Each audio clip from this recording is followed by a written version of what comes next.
P ജയചന്ദ്രന് ആദരമൊരുക്കിയ മധുര ഓർമ്മകളിലാണ് ഒമാനിലെ മലയാളി പ്രവാസി സമൂഹം.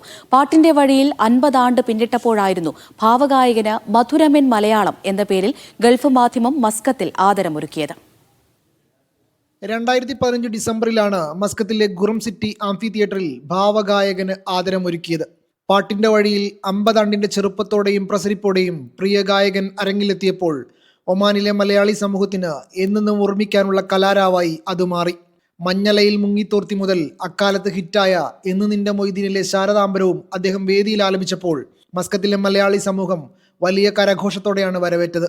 പാട്ടിന്റെ സഹയാത്രികനായി തുടരുമ്പോഴും 20ഓളം വർഷമായി സിനിമ പൂർണ്ണമായി കണ്ടിട്ടില്ലെന്ന് അന്ന് അദ്ദേഹം വേദിയിൽ പറഞ്ഞത് കാണികൾക്ക് കൗതുകമായിരുന്നു. പുതിയ സിനിമകൾക്ക് തിരക്കഥാബലം നഷ്ടപ്പെട്ടിട്ടുണ്ടെന്നും അദ്ദേഹം പറഞ്ഞിരുന്നു.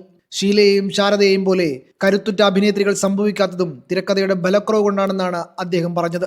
മലയാളിയുടെ ഗാനശേഖരത്തിലെ ഒഴിച്ചുകൂടാനാവാത്ത നിരവധി പാട്ടുകൾ പ്രിയ ഗായകൻ മസ്കത്തിലെ മലയാളി സമൂഹത്തിനായി ആലപിക്കുകയും ചെയ്തു.